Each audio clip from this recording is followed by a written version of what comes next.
Okay, this video is chapter 6 from the book Medical Reformation, Vegan Renaissance Bible by me. And one thing you might be wondering, why am I kind of going through this easy, simple stuff first? And the reason is, when I write a book, I often put a bunch of straightforward stuff at the beginning so everybody can enjoy it. The book's going to get a lot more advanced. I'm going to go through a lot of molecular biology, biochemistry, and all that stuff. There's going to be AOs, academic orgasms of that stuff. However, I want to make it readable for people who don't want to go into that more advanced stuff at first. The other thing, too, is at the ending, I make it a lot easier, too. So the way my books are written is the beginning stuff's pretty easy. The middle stuff's really complicated. And then the ending is a lot of fun stuff and treatment stuff, okay? What I've basically done here is I've rewritten all the medical textbooks, okay? This is the real truth about the sophisticated understanding of what causes disease and what can help people to get better, okay? The intro stuff is sort of general concepts and stuff and kind of fun. All right, so this is chapter 6, Parable of the Zookeeper. Okay, so this is just, our friend here, a happy, healthy monkey.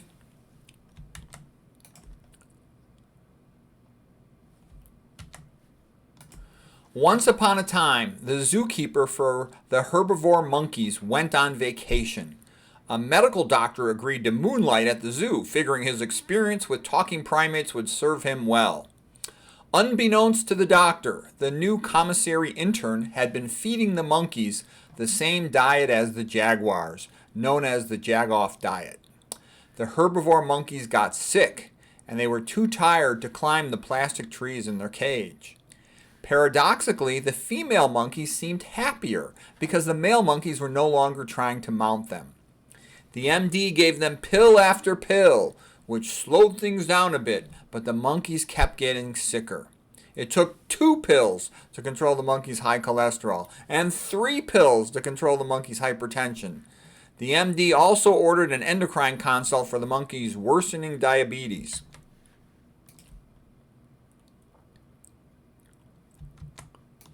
Perhaps a CGM, continuous glucose monitor, with an insulin pump with artificial intelligence, auto-programmable insulin dosing might help.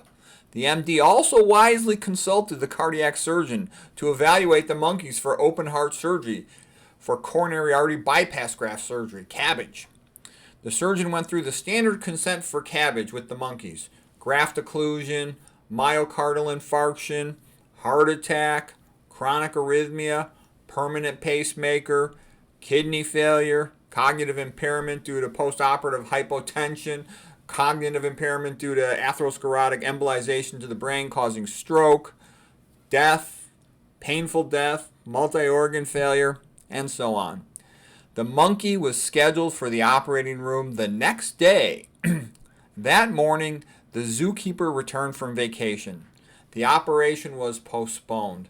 The zookeeper put the monkeys on a plant-based diet.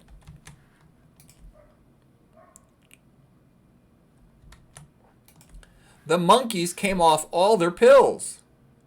However, the male monkeys started trying to mount the female monkeys again.